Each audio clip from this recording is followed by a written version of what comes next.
Bonjour les amis, je vais vous montrer comment réparer un plafond, des fissures et reboucher également donc des trous dans votre plafond. Donc les choses les plus importantes à faire, c'est sans doute ne pas avoir de grumeaux dans votre mélange. Si vous ne prenez évidemment un mélange qui n'est pas déjà préparé, on vend des mélanges préparés. Donc un mélangeur propre, un seau propre, ce sont des choses très importantes, et vos outils. Donc votre palette doit être également donc bien nettoyée.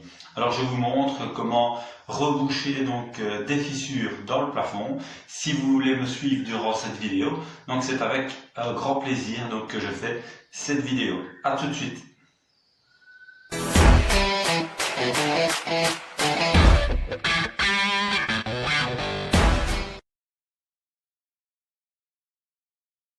Voilà, donc à l'aide d'un grattoir, donc vous devez absolument donc faire partir donc tout ce qui ne tient pas. Donc bien gratter votre plafond. Voilà, tout ce qui ne tient pas doit absolument donc ne pas rester sur votre plafond.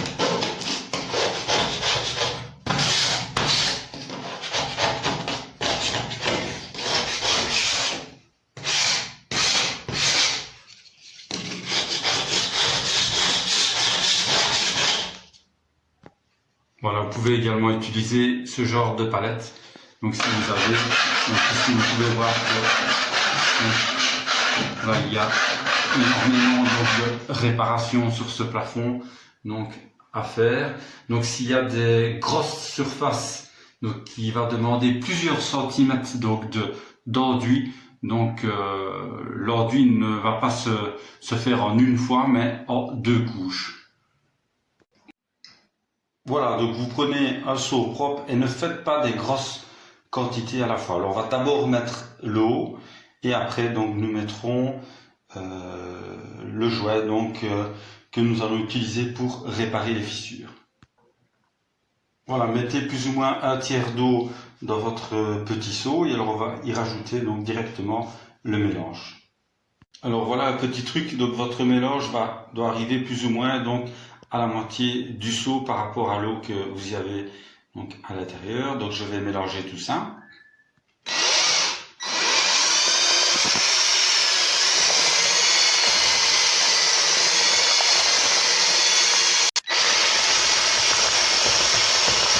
Voilà votre enduisage, donc une fois bien mélangé, donc il ne doit surtout pas y avoir de grumeaux. Voilà, il doit rester, vous voyez, sur votre palette comme ceci. Donc voilà, une fois le support bien préparé, mettez des petites quantités donc sur votre palette. Ce n'est pas nécessaire de charger donc votre palette, sinon tout évidemment va retomber donc sur vous. Donc voilà, on est au niveau de l'enduisage.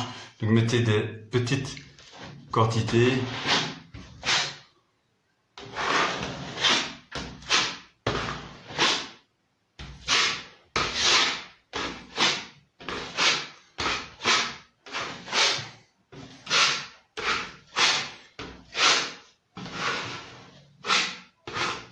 Voilà, dans la plupart des plafonds, donc il faudra certainement une deuxième couche. Donc ne pas charger inutilement, mais faites des fines couches donc pour recharger donc après le séchage de cet enduit donc une deuxième fois.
Alors je vous montre ici par exemple, si vous voulez reboucher donc un gros trou, ben, ce qui va se passer,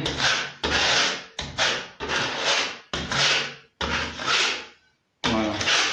En fait donc vous n'arriverez pas donc à le ravoir donc en une fois. Donc il vaut mieux donc mettre des fines couches et alors on mettra donc une deuxième passe par après.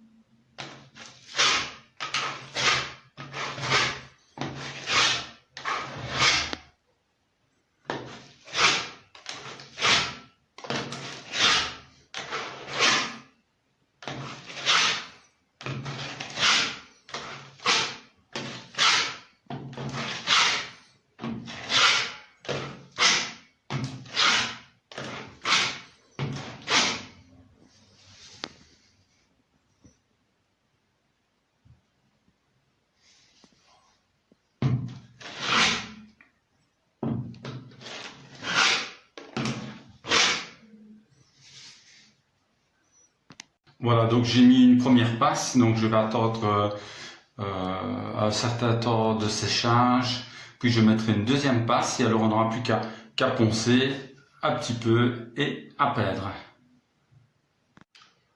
Voilà, maintenant la deuxième passe est déjà passée, donc on a rebouché tous les trous. Donc ce qui s'impose, c'est de passer un coup de ponçage et un coup de palette également pour bouger tout ce qui est impureté qui reste donc sur le plafond avant de peindre. Voilà, à l'aide d'une palette, donc vous drainez partout comme ça,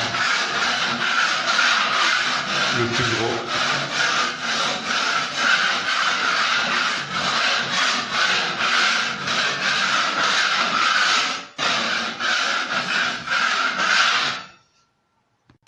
Et puis à l'aide donc d'un papier de ponçage, faites partir les impuretés qui restent.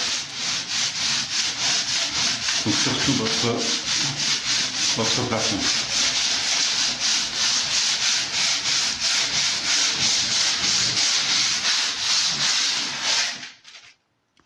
Alors puis, mélangez bien votre peinture et faites des petits cercles, comme ceci. Donc ne mélangez pas comme ça, ce n'est pas la bonne méthode, des petits cercles. Donc des petits mouvements très très rapides donc, pour bien mélanger votre peinture. Alors après avoir bien mélangé votre peinture, moi je vais me servir d'une grille à trous. On n'est pas nécessaire de le mettre dans un bac à peinture. Et alors je vais commencer par mettre mon tape, ma boîte cache et alors donc faire toutes les découpes autour donc du plafond.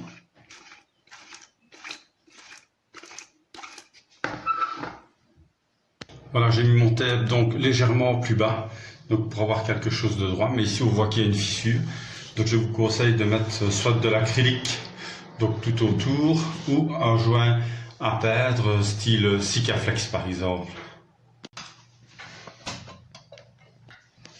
Donc c'est un joint à peindre et au moment où vous allez bouger, votre boîte cache, donc vous aurez quelque chose de bien droit.